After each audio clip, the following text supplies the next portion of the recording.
नमस्कार, मी हर्षाली. आजच्या कार्यक्रमात तुमचं स्वागत आहे. हृदयविकार, हार्ट अटॅक थांबवण्यासाठी, याचं प्रमाण कमी करण्यासाठी, हृदय व रक्तवाहिन्यांसंबंधी आणि मधुमेहासंबंधी माहिती जास्तीत जास्त लोकांपर्यंत पोहोचवण्यासाठी हा USVचा एक विशेष उपक्रम आहे. अनियमित दैनंदिन जीवनशैली, अयोग्य आहार यामुळे भारतामध्ये हृदयविकाराच्या झटक्यांचं प्रमाण मोठ्या प्रमाणात वाढतंय. कोविड नंतर या प्रमाणात जास्त वाढ झाली आहे. एका रिपोर्टनुसार 2022 मध्ये हा धोका 12% वाढलाय. हृदयविकाराचा झटका आलेल्यांचं प्रमाण हे भारतात जास्त आहे, ते म्हणजे जवळपास 40%. साधारणपणे 50% मृत्यूचं प्रमाण असल्याने यामागचं निदान शोधणं थोडं कठीण आहे. अशाच वेळी खरं तर गरज आहे ती जनजागृतीची, जेणेकरून लोकांना वेळीच हृदयविकाराबद्दल समजू शकेल. आणि याच उद्देशाने आज आपण चर्चा करणार आहोत तज्ज्ञ डॉक्टरांसोबत. त्यासाठी आपल्यासोबत जोडले गेलेले आहेत डॉक्टर मनोज चोपडा, डॉक्टर संभाजी शिवाजी राऊत आणि त्यांच्यासोबतच डॉक्टर विक्रांत विजन. स्वागत आहे तुम्हा तिघांचं. डॉक्टरांविषयी थोडक्यात जाणून घेऊयात. Doctor Manoj Chopda, MD medicine, DM cardiology, interventional cardiologist, Magnum heart institute, Nashik. Doctor Sambhaji Shivaji Raut, DNB cardiology, MD medicine, interventional cardiologist, super speciality heart centre, Solapur. Doctor Vikrant Vijan यांच्याबद्दल थोडक्यात जाणून घेऊयात. Doctor Vikrant Vijan, DM cardiology, AIIMS Kochi, MD medicine, Puducherry सुवर्णपदक विजेता, interventional cardiologist, Vijan hospital and research centre, Nashik येथे ते असतात. चला तर विषयाला सुरुवात करूयात. डॉक्टर मनोज चोपडा, तुमच्यापासून सुरुवात करूयात. भारतातील हृदयविकाराची सध्याची स्थिती काय आहे आणि ही संख्या का वाढत चालली आहे? आपण जर बघितलं तर 1980 साली भारतामध्ये हृदयविकाराचं प्रमाण 5 ते 7% होतं. ते शहरी भागात जास्त आढळायचं. पण आता 2010 ते 2020 मध्ये तेच प्रमाण आपण म्हणतो आहोत की 12 ते 15% पोहोचलंय. आणि प्रामुख्याने यंग तुर्क्स म्हणजेच 35 ते 55 वयोगटातले जास्त रुग्ण आम्ही आमच्या प्रॅक्टिसमध्ये बघत आहोत. आणि याच्यात जर आपण बघितलं की हे आपण जी काही आधुनिक जीवनशैली आहे, म्हणजे आज जे काही औद्योगिकरण, वाढलेली स्पर्धा, झालेलं यांत्रिकीकरण, या सगळ्या गोष्टींमुळे आपली जीवनशैली बदललेली आहे. त्याच्यात प्रामुख्याने आहार, विहार आणि विचारात जे काही बदल झाले आहेत आणि त्याच्यामुळे हे आजार आज वाढीस लागलेले आहेत. त्याच्यात आपण जर बघितलं की भारतीय लोकांमध्ये पोटाचा घेर जास्त वाढतो आणि त्याच्यामुळे सिंड्रोम एक्स म्हणजेच तुमची वाढलेली शुगर, वाढलेला रक्तदाब आणि स्पेसिफिक अशी चरबी म्हणजेच LDL कोलेस्टेरॉल आणि ट्रायग्लिसराइड्स, हे जे दोन LDL आणि ट्रायग्लिसराइड ज्यांना आपण बॅड आणि अगली कोलेस्टेरॉल म्हणतो, याचं वाढलेलं प्रमाण आणि याच्यामुळे तुमच्या नसांच्या अस्तरांमध्ये जास्त ब्लॉकेजेस तयार होत आहेत. आणि बेसिकली हे आपल्या जीवनशैलीमुळे डायबिटीज, उच्च रक्तदाब आणि त्याच्यामुळे होणारे हृदयविकाराचा झटका वाढीस लागलेला आहे. आणि सगळ्यात महत्त्वाचं म्हणजे वाढलेला जाडेपणा, त्याच पद्धतीने मानसिक ताणतणाव हा पण एक महत्त्वाचा घटक आहे. वाढलेल्या स्पर्धेमुळे आज आपण जर बघितलं की प्रत्येकाचं जीवन एक धावपळीचं झालेलं आहे. आणि आज महिन्याचा जो काही मेळ घालायचा असतो, जो काही इन्कम आहे आणि जो काही खर्च आहे, याच्यामध्ये मेळ बसत नाही. आणि त्याच्यामुळे प्रामुख्याने 35 ते 55 वयोगटातच आपण आपल्या सर्व गोष्टी, म्हणजे आपल्या करिअरमध्ये आपल्याला सेटल व्हायचं आहे, आपल्या मुलांचं एज्युकेशन आहे, आपल्याला घर बनवायचं आहे, या सगळ्या गोष्टी करण्यामध्ये जी काही आपली धावपळ होते, त्याच्यामुळे सुद्धा तुमच्या शरीरामध्ये डायबिटीज आणि उच्च रक्तदाब किंवा इन्शुलिन रेझिस्टन्स सिंड्रोम, म्हणजेच इन्शुलिन चांगल्या पद्धतीने सिक्रेट होत नाहीत, बाकीच्या हॉर्मोन्समध्ये पण चेंजेस होतात आणि याच्यामुळे हे आजार वाढीस लागलेले आहेत. फार मोठा ताणतणाव कधीतरी येतो, पण आज रोजच्या जीवनामध्ये सकाळीपासून रात्रीपर्यंत छोटे छोटे जे ताणतणाव असतात, जी काही निगेटिव्हिटी तयार होते, त्याच्यामध्ये तुमची हृदयाची गती आणि रक्तदाबाचे फ्लक्च्युएशन्स होतात आणि त्याच्यामुळे तुमच्या शरीरामध्ये ॲड्रेनालिन, नॉरॲड्रेनालिन जास्त सिक्रेट होतं. त्याच्याने हृदयाची गती वाढणे, रक्तदाब वाढणे आणि या सगळ्या गोष्टींमुळे तुमच्या हृदयाच्या नसांमध्ये रक्तपुरवठा करणाऱ्या ज्या काही 3 नसा आहेत, करोनरी आर्टरीज, याच्यामध्ये प्लेक तयार होतो आणि हाच प्लेक पुढे हळूहळू वाढतो आणि तो अचानक विघटित झाला की त्याच्यामध्ये गुठळी तयार होऊन तुम्हाला हृदयविकाराचा झटका येतो. तर ह्या पद्धतीने जीवनशैलीतील बदलांमुळे आपल्याला आज या आजार जास्त प्रमाणात दिसून येत आहेत. डॉक्टर संभाजी राऊत, हृदयविकाराच्या रिस्क फॅक्टर्स म्हणजेच याचे जोखीम घटक कोणते असतात? हृदयविकाराचे जोखीम घटक किंवा रिस्क फॅक्टर्स, त्यामध्ये सर्वात महत्त्वाचं म्हणजे डायबिटीज, म्हणजे तुमच्या शुगर किंवा रक्तातली शर्करा त्याचं प्रमाण जास्त असणं आणि त्या नियंत्रित नसणं. दुसरं कारण म्हणजे रक्तातलं कोलेस्ट्रॉलचं प्रमाण, जे चोप्रा सरांनी सांगितलं त्याबद्दल, ज्याला आपण बॅड कोलेस्ट्रॉल म्हणतो, ते LDL कोलेस्ट्रॉलचे घटक जास्त असणं, हे हृदयविकारासाठी कारणीभूत असतं. त्यासोबत उच्च रक्तदाब म्हणजे ब्लड प्रेशर किंवा हायपरटेन्शन, ते नियंत्रित नसणं, वजन जास्त असणं, त्यातल्या त्यात पोटाचा घेर जास्त असणं, त्याला आम्ही म्हणतो की ॲब्डॉमिनल ओबेसिटी. धूम्रपानामध्ये तंबाखू किंवा इतर तंबाखूजन्य पदार्थांचं सेवन करणं, सिगारेट स्मोकिंग, सिगारेटचा वापर करणं, मद्यपान जास्त प्रमाणात करणं, शारीरिक हालचाल कमी असणं किंवा व्यायाम नसणं, त्याला आम्ही फिजिकल इनॅक्टिव्हिटी म्हणतो. आहारामध्ये प्रोसेस्ड फूडचं प्रमाण जास्त असणं, मैदा किंवा बेकरीचे पदार्थांचं सेवन जास्त असणं, शुगरचं प्रमाण जास्त असणं, तेलांचं प्रमाण, कोलेस्ट्रॉल युक्त किंवा फॅटी फूड जे म्हणतो आम्ही, तेल, तूप, म्हशीचं दूध, मांसाहार अशा पदार्थांचं जास्त सेवन करणं. आणि सर्वात महत्वाचं नवीन काळातील जो घटक आहे तो मानसिक ताणतणाव. या सर्व रिस्क फॅक्टरमुळे हृदयविकाराचा धोका तरुण पिढीमध्ये, एस्पेशली इंडियन पॉप्युलेशनमध्ये, भारतीय लोकांमध्ये खूप जास्त वाढत आहे असं मला वाटतं. डॉक्टर विक्रांत विजन, हृदयाच्या समस्या जे प्रॉब्लेम्स असतात ते आपण अवॉइड करतो, तर ते अवॉइड न करता त्याला महत्त्व देऊन त्यावर तात्काळ ट्रीटमेंट करणं किती गरजेचं असतं याविषयी काय सांगाल? हार्ट अटॅक हे भारतात आणि विश्वामध्ये मृत्यूच्या प्रमुख मुख्य कारण आहे. आणि जास्त करून फक्त लोक नाही, इवन डॉक्टर्स पण हे साईन सिम्पटम्स मिस करू शकतात, कधी कधी दुर्लक्ष करू शकतात.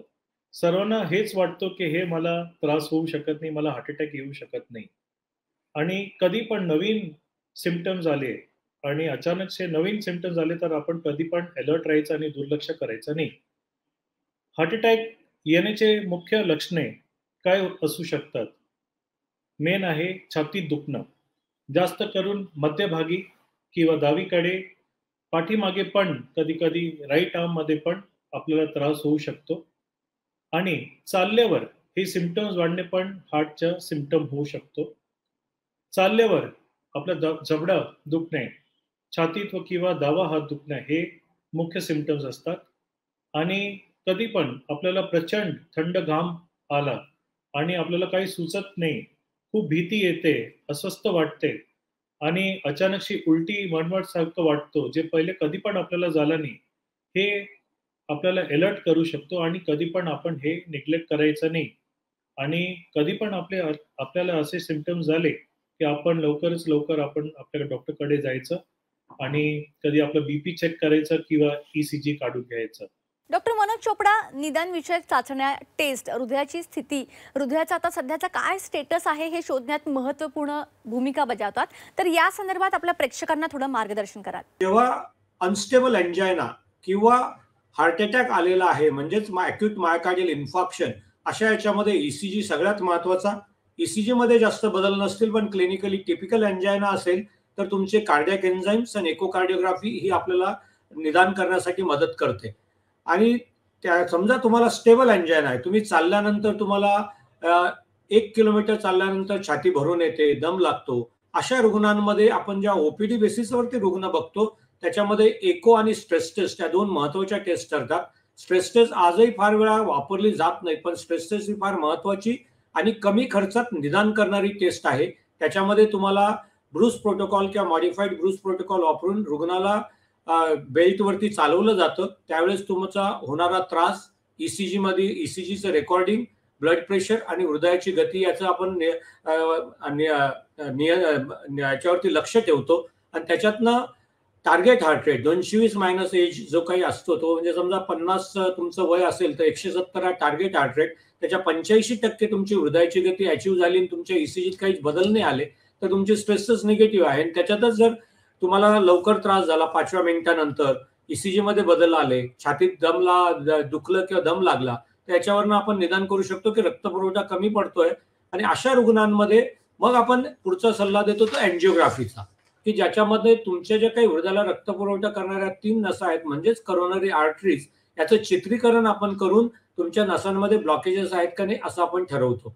तर अशा पद्धतीने ह्या वेगवेगळ्या टेस्ट आपल्याला हृदयविकाराचं, झटक्याचं किंवा क्रॉनिक स्टेबल एंजायना, म्हणजेच तुम्हाला चालल्यावरती दम लागण्याचा प्रवाह असेल तर त्याचं निदान करण्याकरता, स्टेबल किंवा अनस्टेबल एंजायना याचं निदान करण्याकरता ते मदत करतं. तर स्थिर आणि अस्थिर आजार आणि त्या पद्धतीने आपण चाचण्या ठरवून रुग्णाचं निदान करतो.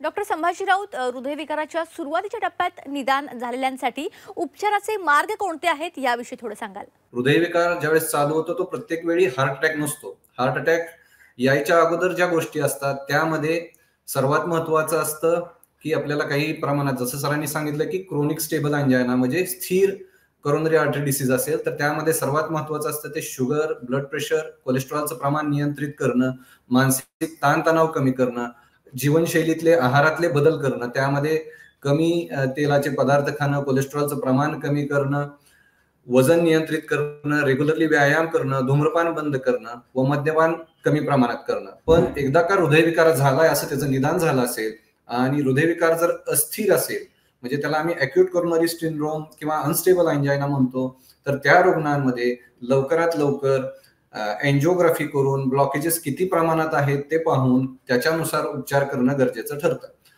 जर समजा एन्जिओग्राफीमध्ये ब्लॉकेजेस जास्त प्रमाणात आढळून आले तर कधी कधी पेशंटला बायपास किंवा ओपन हार्ट सर्जरी करण्याची गरज भासू शकते. काही रुग्णांमध्ये ब्लॉकेजेस समजा छोट्या स्टेजेसमध्ये असतील किंवा फोकल ज्याला लिजन म्हणतो की लांबी जास्त नसेल आणि स्टेंट टाकणं पॉसिबल असेल तर अशा रुग्णांमध्ये एन्जिओप्लास्टी करण्याची आवश्यकता भासते. कधी कधी विना बायपास, विना एन्जिओप्लास्टी सुद्धा हृदयविकाराचे आजार औषध गोळ्यांनी नियंत्रित केले जाऊ शकतात. एस्पेशली लहान रक्तवाहिन्यामध्ये असलेले आजार, रक्ताच्या गुठळ्याचे असलेले आजार, कमी वयामध्ये असलेले आजार यांवर औषध गोळ्यांनी सुद्धा नियंत्रण केलं जाऊ शकतं. डॉक्टर विक्रांत विजन, CPR हे जीवन वाचवणारं कौशल्य आहे.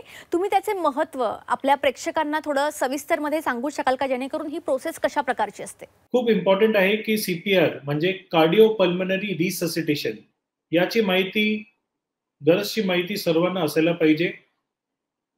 हे जरुरी आहे की 9 वर्षाचे बाळ असले त्यांना पण आपण हे माहिती देऊ शकतो आणि ते CPR देऊ शकतो, हे सर्वांना माहिती असायला पाहिजे.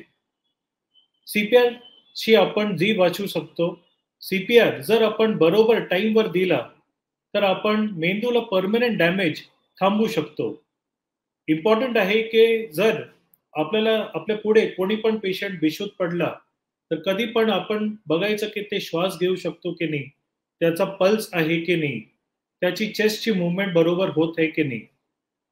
आणि जर कशी पण अशी परिस्थिती झाली तर आपण कधी पण घाबरायचं नाही. हे नियम आहे की कोणी पण तुम्हाला विचारणार नाही. जीव वाचवण्यासाठी आपण जे पण प्रयत्न करू शकतो आपण डेफिनेटली करू शकतो आणि करायचाच आपण. तो CPR म्हणजे जेव्हा पण अशी परिस्थिती झाली की पेशंट श्वास घेत नाही आणि त्याचं हृदय थांबलं तर आपण त्याचं एअरवे म्हणजे ते श्वास घेतोय की नाही, ब्रीदिंग चांगलं आहे की नाही आणि चेस्ट पल्स बरोबर आहे की नाही, त्याचे काहीतरी स्टेप्स असतात. मेनली आपण CPR म्हणजे हे दोघं हात असं ठेवून आपण त्याच्या हृदयाच्या मध्यभागमध्ये आपण CPR द्यायचं सुरू करायचं. याचे खूप व्हिडिओ स्टेप्स पण असतात. पण शॉर्टमध्ये एअरवे जर आपण बघू शकतो, आपण देऊ शकतो. मिनिटात 2दा श्वास घ्यायचा. पण CPR म्हणजे बेंड करून आपण पेशंट छातीला ॲटलिस्ट 80 to 100 कंप्रेशन्स आपण द्यायचं. आणि लवकरच लवकर आपण हेल्प पण मागायची, कारण जे ऑथराइज लोक असतात ॲम्ब्युलन्स ते पेशंटला येऊन त्यांची ECG काढू शकतात आणि CPR देऊन हृदयाचे स्पेशलिस्ट हॉस्पिटलमध्ये पण आपण त्यांना शिफ्ट करू शकतात. हे खूपच मोठा टॉपिक आहे पण इन शॉर्ट मी हे तुम्हाला सांगू शकतो. डॉक्टर मनोज चोपडा, कार्डियकचा झटका आणि हृदयविकाराचा झटका यामध्ये नेमकं काय डिफरन्स आहे आणि आपत्कालीन परिस्थिती आपण कशी ओळखू शकतो आणि CPR आपण कधी करू शकतो याविषयी काय सांगाल? आज विक्रांतने जसं सांगितलं की कार्डियाक अरेस्ट म्हणजेच हृदय बंद पडणे. आता हृदयविकाराचा झटका म्हणजे जसं मी तो अगोदर बोललो की आपल्या रक्तपुरवठा करणारे जी नस असते ती जर बंद पडली तर हृदयाच्या स्नायूंना रक्तपुरवठा थांबतो आणि त्याच्यामुळे हृदयविकाराचा झटका येतो. त्याच्यात तुम्हाला पहिल्या 3 ते 24 तासात रक्त पातळ करायचं इंजेक्शन किंवा एन्जिओप्लास्टी याचे उपचार मिळाले तर हृदयाची स्नायूंची इजा थांबते. आता कार्डियाक अरेस्ट म्हणजेच हृदय बंद पडणे. हृदयविकाराचा झटका आल्यावरती सगळ्यात जास्त मृत्यू पहिल्या 3 तासात होतात आणि ते होतात कार्डियाक अरेस्टमुळे आणि ते म्हणजे व्हेंट्रिक्युलर टॅकिकार्डिया किंवा व्हेंट्रिक्युलर फिब्रिलेशन म्हणजेच हृदयाची गती अनिर्बंध पद्धतीने 300च्या वरती गेली की हृदय बंद पडतं आणि अशा वेळेस तुम्ही जर ICCU मध्ये किंवा कार्डियाक ॲम्ब्युलन्समध्ये असाल तर एक शॉक देऊन तुमचं हृदय चालू करता येतं. समजा तुम्ही तुमच्या ऑफिसमध्ये आहात किंवा घरी आहात आणि तुम्ही कोलॅप्स झाला तर तुम्हाला त्यावेळेस तुम्हाला CPR जसं विक्रांतने एक्सप्लेन केलं की CPR कशा पद्धतीने करावं ते जर मिळालं तर तुमचं हृदय पहिल्या 6 ते 7 मिनिटात चालू होणं गरजेचं ठरतं. कारण की जर पहिल्या 6 ते 7 मिनिटात जर सीपीआर किंवा डीसी शॉक, जो काही शॉक देणारं यंत्र आपण जर वापरू शकलो नाही आणि हृदय चालू होऊ शकलं नाही, तर रुग्णाच्या मेंदू, हृदय आणि पूर्ण शरीराला रक्तपुरवठा थांबतो आणि त्याच्यानंतर पेशंटचा मृत्यू ओढवू शकतो. म्हणून सीपीआरचं महत्त्व फार जास्त आहे. हृदयविकाराचा झटका याच्यामध्ये कार्डियाक अरेस्ट येऊ शकतो. ज्या रुग्णांना डायबिटीज आहे, मल्टिपल ब्लॉकेजेस आहेत, हृदयाची पंपिंग क्षमता कमी आहे, यांच्यामध्ये अचानक कार्डियाक अरेस्ट होण्याची शक्यता जास्त असते. त्याच्यामुळे पण त्या रुग्णांमध्ये आयसीडी म्हणजेच आम्ही जे काही डीसी शॉक म्हणजे आपण एईडी ऑटोमॅटिक एक्सटर्नल डिफिब्रिलेटर याचा जो काही वापर करून वेगवेगळ्या ठिकाणी आपण जर परदेशात गेलो तर एअरपोर्ट, मुख्य चौकांमध्ये किंवा मोठ्या मॉल्समध्ये आपल्याला एईडी दिसतात, जे भारतामध्ये आजही आपल्याकडे ते दिसत नाहीत. तर माझ्या मते एईडी प्रत्येक मुख्य ठिकाणी असणं गरजेचं आहे. कारण की हृदय बंद पडल्यावरती ते ओळखून ते मशीन आपल्याला शॉक द्यायचं का नाही किंवा हृदयाची गती कमी झाली असेल तर पेसमेकर वापरायचा का, याचं पण आपल्याला माहिती मिळू शकते आणि त्याच्यातनं रुग्णाचा जीव वाचवू शकतो. पण पहिले 7 मिनिटं महत्वाचे, कारण की तुमचे 3 ते 7 मिनिटात जर हृदय चालू झालं किंवा तुम्ही ते सीपीआर देत जर तुम्ही हॉस्पिटलपर्यंत पोहोचला तर रुग्ण वाचण्याचं प्रमाण वाढतं. त्याच्यामुळे आणि सीपीआर दिल्यानंतर ते कमीत कमी 30 मिनिटं द्यायला पाहिजे. त्याच्यातनं आपल्याला पेशंटचं हृदय चालू होण्यासाठी मदत होते आणि त्याच्यातनं रुग्ण वाचवण्याचं प्रमाण वाढतं. डॉक्टर संभाजी राऊत, औषधं ही हृदयविकारांवर कशी काम करतात आणि ती रुग्णांसाठी कशी फायदेशीर असतात, याविषयी थोडं आपल्या प्रेक्षकांना सांगाल? एंजिओप्लास्टी केलेल्या पेशंटच्या बाबतीत रिकव्हरी ही बऱ्याचदा सोपी असते. म्हणजे एस्पेशली एंजिओप्लास्टी झाल्यानंतर एक 10 ते 12 तासांमध्ये पेशंटचा पाय पेशंटला हलवता येतो. हातातून एंजिओप्लास्टी केली असेल तर पेशंट 12 तासानंतर स्वतःच्या हाताने जेवण सुद्धा करू शकतो. आणि स्पेशली एक 48 तासानंतर पेशंटला हॉस्पिटलमध्ये चालवून पाहिलं जातं व 72 तास झाले असतील तर पेशंटला बऱ्याचदा डिस्चार्ज करण्यास सुद्धा मुभा असते. म्हणजे एंजिओप्लास्टी नंतरची रिकव्हरी ही बऱ्यापैकी फास्ट होते. बायपास नंतर थोडा रिकव्हरीचा टाइम थोडा जास्त असतो, कारण का की छातीच्या मध्यभागी पूर्ण स्टर्नम कट करून ते टाके टाकल्यामुळे थोडा दुखावा जास्त असतो. त्यामुळे बायपासच्या पेशंटमध्ये युजली पेशंटला 3-4 दिवसापासून हालचाल करण्यास मुभा असते. पण 7व्या-8व्या दिवशी पेशंटला हॉस्पिटलमध्ये थोडं थोडं चालवलं जातं आणि त्याच्यानंतर पेशंट स्वतःच्या पायाने चालायला लागल्यास, चक्कर येत नसल्यास त्याला 8व्या-9व्या दिवशी डिस्चार्ज केलं जातं. डिस्चार्ज केल्यानंतर एंजिओप्लास्टी व बायपासच्या पेशंटच्या बाबतीत एंजिओप्लास्टीच्या पेशंटला टिपिकली रुटीन ऍक्टिव्हिटी सगळ्या करायला अलाउड असतं. जसं की पेशंटला स्वतःचे कपडे स्वतः घालणं, बाथरूमला जाणं, चालणं, पायऱ्या चढणं हे 3-4 दिवसापासून अलाउड केलं जातं. फक्त पेशंटला सल्ला दिला जातो की 5 ते 7 दिवस 10 दिवसापर्यंत जास्त स्ट्रीनस एक्झर्शन म्हणजे जास्त व्यायाम करू नये, छातीवर जोर येईल अशी कामं करू नये, संडास लघवीला जोर करू नये. आणि एकदा पेशंट 1 आठवड्यानंतर पहिल्या फॉलोअपसाठी दवाखान्यात आला एंजिओप्लास्टी नंतर, तर पेशंटचं हृदयाचं पंपिंग जर नॉर्मल असेल तर त्याला इतर गोष्टी एंजिओप्लास्टीच्या अगोदर ज्या पेशंट गोष्टी करू शकत होता त्या सर्व गोष्टी करण्याची मुभा दिली जाते. त्याला व्यायामास सुरुवात करण्यास सांगितलं जातं. त्याच्या सुरुवातीच्या स्टेजला पेशंटला दवाखान्यामध्ये ट्रेडमिल टेस्टवर किती चालता येतं ते पाहिलं जातं आणि जर ट्रेडमिलवर पेशंट बऱ्यापैकी व्यवस्थित चालत असेल, कोणत्याही लक्षणांशिवाय, कोणत्याही त्रासाशिवाय, तर त्याला सर्व त्याच्या रुटीन ऍक्टिव्हिटी करण्यास मुभा दिली जाते. बायपास नंतर टिपिकली थोडा दुखावा असतो, त्यामुळे थोडं पेन किलर चालू असतात आणि घरी गेल्यानंतर पेशंटला सर्वात महत्वाचं असतं ते श्वासाचे व्यायाम. श्वासाचे व्यायाम करण्याचं कारण म्हणजे कधी कधी पेशंटला फुफ्फुसाचं इन्फेक्शन किंवा लंग कोलॅप्स जे असण्याची भीती जास्त असते. त्यामुळे फुफ्फुसाचे व्यायाम पेशंटला 1 महिना 2 महिने करत राहावं लागतं, ज्याने की फुफ्फुस पूर्ववत फुगतील आणि व्यवस्थित काम देतील. आणि त्यासोबत पेशंट जर 15 दिवसांनी रुटीन आपल्या गोष्टी करत असेल, चालत असेल, तर त्याला हळूहळू घरातल्या घरात स्वतःच्या सर्व गोष्टी करण्यास मुभा दिली जाते. जसं की कपडे बदलणं, स्वतः आंघोळ करणं आणि घरातल्या घरात चालणं आणि छोट्या मोठ्या घरातल्या गोष्टी करणं. आणि एकदा का पेशंट 1 महिन्याचा 2 महिन्याचा कालावधी गेला तर पेशंटला हळूहळू पूर्ववत सर्व गोष्टी करण्यास मुभा दिली जाते. जसं की पेशंटच्या बायपास सर्जरीसाठी जर 2 ते 3 महिने झाले असतील तर पेशंट ड्रायव्हिंग करू शकतो, स्वतः 2 व्हीलर किंवा 4 व्हीलर गाडी चालवू शकतो व बायपासच्या अगोदर पेशंट नॉर्मल असताना ज्या गोष्टी करत होता त्या सर्व गोष्टी पेशंट ऑपरेशन नंतर करू शकतो. त्याच्यानंतर पेशंटचा व्यायाम करण्याची क्षमता सुद्धा वाढते आणि ह्या सर्व गोष्टींमुळे बेसिकली पेशंटला औषधांची गरज कमी होते, पुन्हा हृदयविकार होण्याचा धोका कमी होतो, पुन्हा हार्ट सर्जरी, अँजिओप्लास्टी आणि हार्ट अटॅक लागण्याची भीती कमी असते. डॉक्टर विक्रांत, हृदयविकारांचे व्यवस्थापन करण्यात आहाराचं महत्त्व काय असतं याविषयी थोडं सांगाल? डाएट म्हणजे जे आपण खातात ते खूप जरुरी आहे. हार्ट अटॅकचं मुख्य कारण फक्त diabetes, high blood pressure, smoking फक्त हे नाही आहे, पण आपण जे खराब आहार, जे डाएट आपण म्हणतो, हे पण एक मोठा रिस्क फॅक्टर आहे. आजच्या काळात फोनवर इतके ॲप्स आले की आपल्याला जे पण पाहिजे फक्त एक बटन दाबून आपल्याला 30 मिनिट्स, अर्धा तासमध्ये घरी भेटतो. आणि याच्यामुळे पण जंक फूड, बाहेरचं जे खाणं आहे, त्याचा अनहेल्दी फूड हॅबिट्स खूप वाढत आहे आणि स्पेशली कमी वयाच्या लोकमध्ये पण.